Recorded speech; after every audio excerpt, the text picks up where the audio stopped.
ನಮಸ್ಕಾರ ವೀಕ್ಷಕರೇ. ಇವಾಗ ನಮ್ಮ ಹತ್ರ ಇನ್ನೊಬ್ಬರು ಭಕ್ತಾದಿಗಳಿದ್ದಾರೆ. ಅದೇನಪ್ಪ ಅಂತಂದ್ರು ಅವರು ಟೀಚರ್ ಅಂತಂದರೆ ಪ್ರತಿಯೊಂದು ಮಕ್ಕಳಿಗೆ ಪಾಠ ಹೇಳ್ಕೊಡೋ ಒಂದು ಗುರು ಅಂದರೆ ದೇವ್ರ ಸಮ ಅಂತಾರೆ. ಅಂಥದ್ದು ವಿದ್ಯೆ ಕಲಿತು ಪ್ರತಿಯೊಬ್ಬರಿಗೆ ಪಾಠ ನೀತಿ ಹೇಳ್ಕೊಡೋರು ಇವಾಗ ದೇವ್ರು ಅನ್ನೋದು ನಿಜ ಅಂತಾರೆ.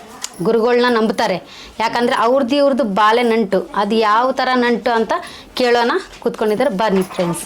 ನಮಸ್ಕಾರಮ್ಮ. ನಮಸ್ಕಾರ. ಏನಮ್ಮ ಹೆಸರು ನಿಮ್ಮದು? ನಂದು ರೋಹಿಣಿ ದೇಸಾಯಿ ಅಂತ. ರೋಹಿಣಿ ದೇಸಾಯಿ. ಎಲ್ಲಿಂದ ಬಂದಿದ್ದೀರಮ್ಮ ನೀವು? ಇಲ್ಲೇ ಇದೆ, ಗೋಕುಂಕಪದಲ್ಲೇ ಇದೆ. ಸರ್ ಮನೆ ಬಾಜು ಮನೆ. ಹೌದಮ್ಮ. ಎಷ್ಟು ವರ್ಷದಿಂದ ಪರಿಚಯ ಅಮ್ಮ ಅವರು ನಿಮಗೆ? ತುಂಬಾ ವರ್ಷ, ಬಂದಾಗಿಂದ 10-15 ವರ್ಷಗಟ್ಟಲೆ ಪರಿಚಯನ ಇದೆ. ಪರಿಚಯ. ನೀವು ಯಾವ್ದು ವಿಧಾಂತದಿಂದ ಸರ್ಗೆ ಭೇಟಿ ಆಗಿರೋದು ನಂಟು ನಿಮ್ಮದು ಫಸ್ಟಿಂದ ಹೆಂಗೆ? ಇಲ್ಲ, ಇದು ಇಲ್ಲಿ ಬಂದಾಗಿಂದ ಇವ್ರ ಮನೇನು ಇಲ್ಲೇ ಇದೆ. ನಂಟು ಪ್ರಶ್ನೆನೇ ಬಂದಿಲ್ಲ. ಇವರು ಎಲ್ಲಾರ ಜೊತೆನೂ ಒಂದು ತಂದೆ ಸಮಾನ ಇದ್ಕೊಂಡ್ಬಿಟ್ಟ. ಇವ್ರಿಗೆ ಹೊಸ ಪರಿಚಯ, ಇವರಿಗೆ ನಾವು ಹಂಗೆ ಇದ್ರೆ ಇಲ್ಲ. ಇವ್ರ ಗುಡಿ ಒಳಗೂ ಅದೇ ಥರ ಆಗ್ಬಿಟ್ಟಿದೆ. ನಾವು ಬೇರೆ ಗುಡಿಪ ಅನ್ನುವಂಥ ಭಾವನೆ ಈ ಗುಡಿ ಒಳಗಿಲ್ಲ. ಹಿಂಗಾಗಿ ನಾವು ಇಲ್ಲಿ ಸತತ ಬರ್ತೇವೆ.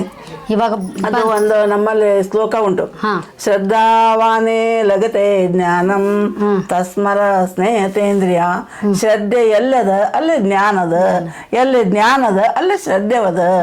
ಅವು ಎರಡೂ ಕೂಡಿದಾಗ ಅಲ್ಲಿ ಒಂದು ಆತ್ಮ ಸಂವಾದ, ಆತ್ಮವಿಶ್ವಾಸ ಅಂತಕ್ಕಂಥದ್ದು ನಡೀತದ ಅನ್ನೋದನ್ನ ಇಲ್ಲಿ ಹೊಂದ್ಕೊಂಡು ಮಾಡ್ಕೊಂಡು ಹೋಗಿದ್ದೇವೆ ಅಷ್ಟೆ. ಆಯ್ತಮ್ಮ. ಇವಾಗ ನೀವು ಇಷ್ಟೆಲ್ಲ ಓದಿದೆಯಾ, ಪ್ರತಿಯೊಬ್ಬರಿಗೂ ನೀವು ಪಾಠ ಹೇಳ್ಕೊಡೋ ಒಂದು ಗುರು ಅಂದರೆ ದೇವ್ರ ಸಮ ಅಂತಾರೆ. ಹೌದಾ? ತಂದೆ ತಾಯಿಗಿಂತ ಮೀರಿಸ್ತವ್ರು ಇರ್ತಾರೆ ಗುರುಗಳು ಅಂದರೆ. ಅಂಥವ್ರು ಇದೆಲ್ಲ ನಂಬ್ತೀರಾ ನೀವೆಲ್ಲ? ಅಲ್ಲಮ್ಮ, ಈಗ ನಾವು ಒಂದು ಮಗುವಿನ ಆಕಾರದ ನಾವು ಇರ್ತೀವಿ. ಅಮ್ಮ ಇದ್ದದಕ್ಕೆ ನಾವು ದೊಡ್ಡ ವ್ಯಕ್ತಿ ಆಗ್ತೇವಲ್ಲ. ಅಮ್ಮ ಬಿಟ್ಟು ಹೋಗ್ತಾರೆ. ಈಗ ಒಂದ್ ಒಳ್ಳೆ ಈಗ ನೀವು ಬರ್ತೀರಿ, ನಿಮ್ ಕೆಟ್ಟ ಅಂದ್ರೆ ಯಾವ್ದಾಗ್ತದೆ? ಆಕೆ ಹೇಳ್ಕೊಡ್ತಾಳ, ಆ ತರ ಹೇಳ್ಬೇಡ್ರಿ, ಇವ್ರು ಹೇಳ್ಕೊಡ್ತಾರ. ಅಲ್ಲಿ ನಾವೆಲ್ಲರೂ ಒಂದೇ ಅಂತಂದಾಗ ಒಬ್ರಿಗೊಬ್ರು ಕೆಟ್ಟ ಅಂದಾಗ ನೀವು ತಪ್ಪು ತಿಳ್ಕೊಂಡಾಗ ನಾವು ತಪ್ಪು ತಿಳ್ಕೊಂಡು ಒಂದು ಒಳ್ಳೆ ಹಾದಿ ಒಳಗ ಹೋಗ್ಬೇಕಲ್ಲ. ಆ ರೀತಿ ಒಳಗೆ ನಾವು ಇಲ್ಲಿ ಸಂಬಂಧವನ್ನ ಬೆಳೆಸ್ಕೊಂಡು ಇಲ್ಲೆಲ್ಲಾರು ಇದೆ. ಯಾವ್ದು ತಪ್ಪು ಎತ್ತಿ ಕಾಣಿಸಲ್ಲ.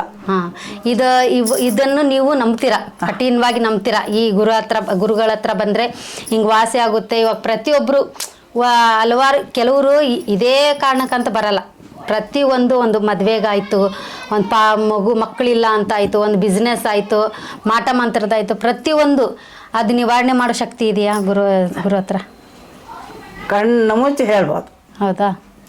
ಅದು ಹೇಳಿದ್ರೆ ರಾತ್ರಿ 12 ಗಂಟೆ ಆಮೇಲೆ ನೀವು ಇಷ್ಟೇ ದುಡ್ಡು ಕೊಡ್ರಿ, ನೀವು ಇಲ್ಲೇ ಬರ್ರಿ, ನಂಗೆ ಬಂಗಾರನೇ ಕೊಡ್ರಿ, ನನ್ ಕರ್ಕೊಂಡು ಹೋಗ್ರಿ, ಕಾರೇ ತಗೊಂಬರ್ರಿ ಅನ್ನೋಂಥ ಭಾವನೆ ಸಹಿತ ಆ ಮನುಷ್ಯನ ಕಡೆ ಎಳ್ಳಷ್ಟು ಕೇಳ್ಬಾರ್ದು. ಇಲ್ಲ, ಅಂತ ಒಳ್ಳೆ ಮನುಷ್ಯ ಇರೋ ಗುರುಗಳು ಅವರು. ಮನಸ್ಸು ಅಷ್ಟೇ ಅಲ್ಲ, ಮನುಷ್ಯ ಅದೇ ಇದಾರೆ. ಗುರು ಅಂದ್ರೆ ಯಾವ ತರ ಅಂತಾರೆ ಆತ್ಮೀಯ ತರ ಇರ್ತಾರ ಆ ತರ ಇದ್ದಾರ. ಯಾರಿಗೂ ಒಂದ್ ಸತ್ತಲ್ಲಿ ಹೋಗ್ಲಿ, ಕೆಟ್ಟಲ್ಲಿ ಹೋಗ್ಲಿ, ಪುಣ್ಯದಕ್ಕೆ ಹೋಗ್ಲಿ, ಇಷ್ಟೇ ಕೊಟ್ಟು ದಾಟ್ರಿ, ಹಿಂಗೆ ಮಾಡಿ ದಾಟ್ರಿ. ಒಂದೇನ ಸಾಮಾನ್ಯ ಅಸ್ವ್ಯಸ್ಥ ಇದ್ರೂ ಕೂಡ ಅದನ್ನ ಸರಿ ಮಾಡಿ ಒಂದು ಒಳ್ಳೇದನ್ನ ಮಾಡಿ ಬರ್ತಾರೆ. ಅದೊಂದಮ್ಮ. ಇವಾಗ ನೀವು ದೇವ್ರನ್ನ ನಂಬೇಕನ್ನೋದು ಇವಾಗ ಬಲವಾದ ಒಂದು ಘಟನೆ ಇರ್ತೈತೆ. ಇವಾಗ ನಮ್ಮಲ್ಲಿ ಯಾವ್ದನ ಇಂಥ ಅನಿವಾರ್ಯ ಅಂತ ಪರಿಸ್ಥಿತಿಯಲ್ಲಿ ಇರ್ತೀವಿ. ಅಂಥ ಅನಿವಾರ್ಯದಲ್ಲಿಯೂ ಅಮ್ಮ ನಿಮಗೆ ಕೈ ಹಿಡ್ದವಳೆ ಅಂತ ಕಾಸಿ ನೀವು ಇಂಥದಕ್ಕೆ ಅಂತ ಹೆಂಗ್ ನಂಬ್ತೀರಾ? ಅಲ್ಲಮ್ಮ, ಈಗ ನಮ್ಮ ಸಂಸಾರದಲ್ಲಿ ನಾವಿದ್ದೇವೆ. ಇವಾಗ ಈಗ ನಮ್ದು ಒಂದು ದೊಡ್ಡ ಸಮಸ್ಯೆ ಇತ್ತು, ಸುಮಾರು ಬಂದಿದ್ದಿಲ್ಲ. ಈಗ 10 ವರ್ಷ ನಾನು ಇಲ್ಲಿಗೆ ಬಂದೆ. ನಮ್ಮ ಅತ್ತೆ ತೀರ್ಕೊಂಡ್ಮೇಲೆ ಬಂದೆ. ಏನಿಲ್ಲ, ನಾನು ನಮ್ಮ ಮನೆಗೆ ಬಂದು ಹೋದಾಗ ಒಂದು ಜೀವನ ನಾವು ಹೇಗೆ ನಡೆಸಬೇಕು ಅನ್ನತಕ್ಕಂಥ ಬುದ್ಧಿಯನ್ನಾದ್ರೂ ಅಮ್ಮ ಕೊಡ್ಬೇಕಲ್ಲ. ಅದು ಒಳ್ಳೆ ರೀತಿಯಾಗಿ ಕೊಡ್ತಾಳ. ಆಕಿ ಸಮಾಧಾನ ನಮಸ್ಕಾರ ಮಾಡಲಿಲ್ಲ ಅಂತಂದ್ರೆ ಸಮಾಧಾನನೇ ಇರಂಗಿಲ್ಲ. ಆ ತರ ಆಗ್ಬೇಕಾದ್ರೆ ಆಕಿ ನಮ್ಗೆ ಒಂದು ಒಳ್ಳೆ ಮನಸ್ಸನ್ನ ಕೊಟ್ಟಿರ್ಬೇಕಲ್ಲ. ನಾವು ಹನುಮಂತೇವ್ರ ಗುಡಿ ಪೂಜಾರಿ ಮಾಡ್ತಾರೆ. ಸದ್ಯ ನಮ್ಮನೆ ಹನುಮಂತರ ಗುಡಿ ಪೂಜೆ ಮಾಡ್ತಾರೆ. ಅದು ದೇವರ ಭಕ್ತಿಯಿಂದನೇ ಅದು ಏನ್ ಬರ್ತದ ಅಲ್ಲಿಂದ ಪ್ರಸಾದ ಸ್ವೀಕರಿಸ್ತಾ. ಇವಾಗ ನಿಮ್ದು ಇಷ್ಟು ಘಟನೆ, ಯಾವುದೋ ಒಂದು ಘಟನೆ ಇರ್ತೈತೆ ಒಂದು ಜೀವನದಲ್ಲಿ, ಯಾವುದೋ ಒಂದು ನಮ್ದು ಘಟನೆ ಆಗಿರುತ್ತೆ. ಆ ಘಟನೆಯಲ್ಲಿ ಅಂತ ಪಾರ್ ಮಾಡೋಳೆ ಅನ್ನೋ ಅಂತ ವಿಧಾಂತ ಏನಿದೆಯಾ? ತಾಯಿ ಹೇಳಿದ್ದಲ್ಲ, ಈಗ ಸರ್ ಈಗ ಒಂದು ದಾರ ಕೊಟ್ರು. ಅದು ದಾರ ಅಂತ ಅಲ್ಲ, ಅದು ಒಂದು ಪವಿತ್ರತೆ. ಅಲ್ಲಿ ಏನದ ಅಲ್ಲೇ ದೃಢವಾದಂತ ಒಂದು ಭಕ್ತಿ ಮೂಲಕ, ಅವರಲ್ಲಿ ಇರ್ತಕ್ಕಂಥ ಭಕ್ತಿ ಮೂಲಕ ನಾವು ತಗೊಂಡು ಹೋದ್ರೆ, ಈಗ ಅಡಿಗೆ ಅಮ್ಮ ಊಟ ಅಂತ ಹೇಳ್ತಾರೆ. ಅಡಿಗೆ ಊಟ ಅಂದ್ರೆ ಆಗಲ್ಲ. ಸರ್ವದ ಪದಾರ್ಥಗಳನ್ನ ನಾವು ಕೂಡಿಸಿ ಅಡಿಗೆ ಮಾಡಿ ಊಟಕ್ಕೆ ಕೂತಾಗ ಮಾತ್ರ ಊಟ ಆಗತ್ತೆ. ಹಂಗ ಅದಾದ್ಮೇಲೆ ನಂಬಿಕೆ ಇಟ್ಟಾಗ, ಗುರುಗಳ ಕಡೆ ನಂಬಿಕೆ ಇಟ್ಟಾಗ ಆ ಪರಿಹಾರ ಆಗ್ಬೋದು. ಅದು ನಂಬಿಕೆಯಿಂದನೇ ಮುಂದೆ ಹೊರಿತಾ ಇದೆ ಭಕ್ತಾದಿಗಳು. ನೋಡಿದ್ರಲ್ಲ ಫ್ರೆಂಡ್ಸ್, ಇವಾಗ ಇಷ್ಟು ಜನ ಎಲ್ಲರೂ ಹೇಳಿದರು. ಇವಾಗ ನಮ್ಮಮ್ಮ ಅವರ ಭಕ್ತಾದಿಗಳು ಅವರು ಹೇಳಿದರು, ಏನು ಬಂದು ಭಕ್ತಾದಿಗಳು ಕೆಲವರು ದುಃಖದಿಂದ ಹಂಚ್ಕೊಂಡ್ರು, ಕೆಲವರು ಖುಷಿಯಿಂದ ಹಂಚ್ಕೊಂಡ್ರು, ಕೆಲವರು ತಮಾಷೆಯಿಂದ ಹಂಚ್ಕೊಂಡಿರ್ಬೋದು, ಕೆಲವರು ಯಾವುದೋ ಒಂದು ರೀತಿಲಿ. ಆದರೆ ಇಲ್ಲಿ ಬಂದವ್ರಿಗೆ ಪ್ರತಿಯೊಂದು ಕಷ್ಟದಲ್ಲಿ ಪಾರು ಮಾಡ್ತಾರೆ ಅನ್ನೋದೊಂದು ಬಲವಾದ ಒಂದು ನಂಬಿಕೆ. ಆ ನಂಬಿಕೆ ಇಟ್ಟು ಬನ್ನಿ, ನೀವು ಎಲ್ಲನೂ ಒಳ್ಳೆಯದಾಗುತ್ತೆ. ನಮಸ್ಕಾರ ಫ್ರೆಂಡ್ಸ್. ಆಡುತ್ತ ಬಾರಮ್ಮ ನಲಿ ನಲಿದಾಡುತ್ತ ಬಾರಮ್ಮ, ಆಡುತ್ತ ಬಾರಮ್ಮ ನಲಿ ನಲಿದಾಡುತ್ತ ಬಾರಮ್ಮ, ಆಡುತ್ತ ವರಗಳ ನೀಡುತ್ತ ಲಕ್ಷ್ಮಿ ನಡುಮನೆಗೆಂದು ಆಡುತ್ತ ಬಾರೇ ಬಾರೇ, ಆಡುತ್ತ ಬಾರಮ್ಮ ನಲಿ ನಲಿದಾಡುತ್ತ ಬಾರಮ್ಮ. ಕಂಕಣ ಕೈಯಲ್ಲಿ ಹೊಳೆಯುವ ವಂಕಿಯ ತೋಳಿನಲ್ಲಿ ಪಂಕಜ ಮುಖಿಯರು ಕಿಣಿ ಕಿಣಿ ಕಿಣಿ ಕಿಣಿ ಅಂದಾಡುತ್ತ ಬಾರೆ ಬಾರೆ, ಆಡುತ್ತ ಬಾರಮ್ಮ ನಲಿ ನಲಿದಾಡುತ್ತ ಬಾರಮ್ಮ. ಹೆಜ್ಜೆಯ ನೀಡುತ್ತಲ್ಲೇ ಗೆಜ್ಜೆಯ ಕಾಲ್ದೊನಿಯಲ್ಲಿ ಸೇವೆಯಗೊಳ್ಳುತ್ತ ಗೆಜ್ಜೆಯ ಕಾಲ್ದೊನಿ ಗೆಲು ಗೆಲು ಗೆಲು ಗೆಲು ಗೆಲು ಗೆಲು ಗೆಲು ಗೆಲು ಗೆಲು ಎಂದಾಡುತ್ತ ಬಾರೇ, ಆಡುತ್ತ ಬಾರಮ್ಮ ನಲಿ ನಲಿದಾಡುತ್ತ ಬಾರಮ್ಮ.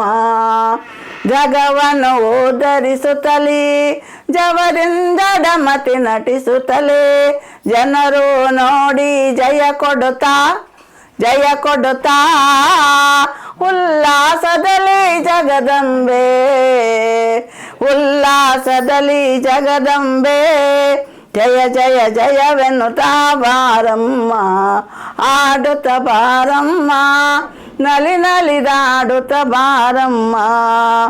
ತಲ ಹೊಳೆಯುತ್ತಲೇ ಕರುಣೆಯ ಸೂರ್ಯಕೋಟಿ ಪ್ರಕಾಶದಲ್ಲಿ ಥರ ಥರ ಥರ ಥರ ಥರ ಥರ ತಾಳಗೀತಿಯನ್ನ ತೈ ತೈ ತೈ ತೈ ಎಂದಾಡುತ್ತ ಬಾರೆ ಬಾರೆ, ಆಡುತ್ತ ಬಾರಮ್ಮ ನಲಿ ನಲಿದಾಡುತ್ತ ಬಾರಮ್ಮ.